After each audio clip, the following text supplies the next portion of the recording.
Hi everyone, my name is Sibghat Ullah.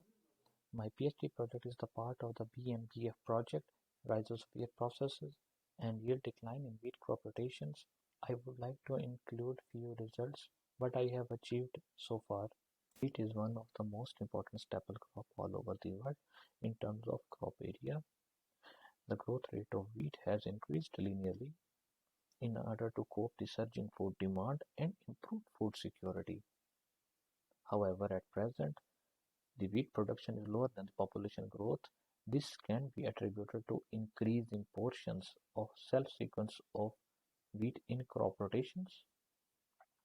This monocropping pattern, in which wheat is grown after wheat, results in soil-borne pathogens which causes the early root senescence and significant yield losses.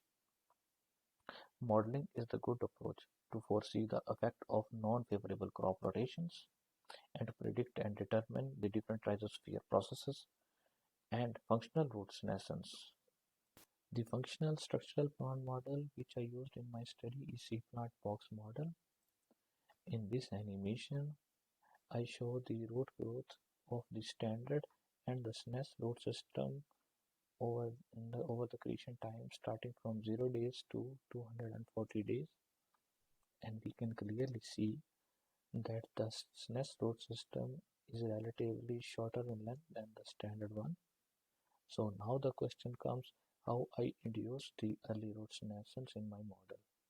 So the answer is I just simply reduce the root lifetime parameter in my Sibghat box model in order to mimic the early root senescence.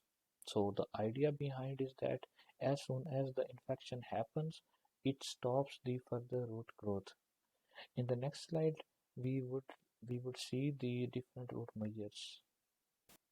So here we see these normal and the infected root system side by side. Their different color tones show their different root types, and we can clearly see the significant difference of height between them.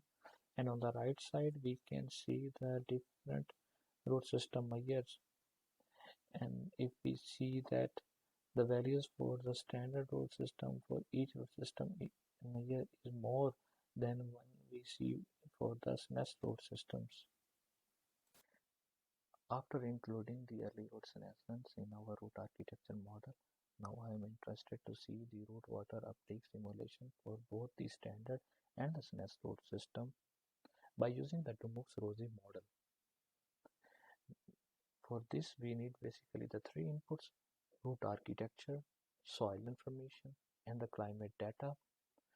We use both the standard and the SNES root architecture one by one. From the soil information, we need the information of soil hydraulic properties. By using the climate data, we estimate the potential transpiration, which is also the input of the model.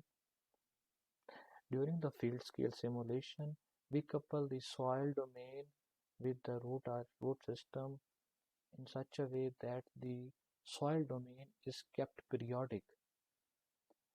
Periodicity means the dimension of the soil domain is equal to the row to row distance times plant to plant distance what we have in the field.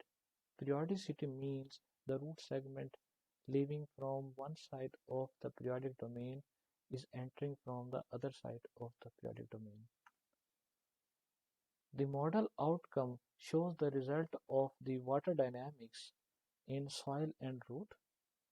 This plot is the result of post-processing of this 3D simulated data, which shows the complete vegetation period in 4 different stages: initial stage, development stage, mid stage, and the final stage. Here we can see the actual versus potential transpiration, from where we can observe the onset and duration of these stress periods. Now we see the actual versus potential transpiration and the cumulative transpiration for both the scenarios when we use the standard root system architecture and SNES root system architecture over the complete vegetation period. The cumulative transpiration is more in the standard root system as compared to one we see for the SNES root system. and the stress hits earlier in the SNES root system as compared to when we see in the standard root system. Now I would like to summarize. When wheat is cultivated one after the other in monocropping pattern, this results in the production of soil-borne pathogens. These soil-borne pathogens infect the root growth and causes the early root senescence.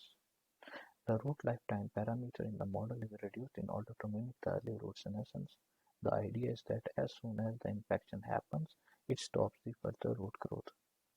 Different root system measures including the total root length, total number of root tips, root length density, and growth rate of the root systems are significantly more for the standard root systems as compared to the SNES root systems.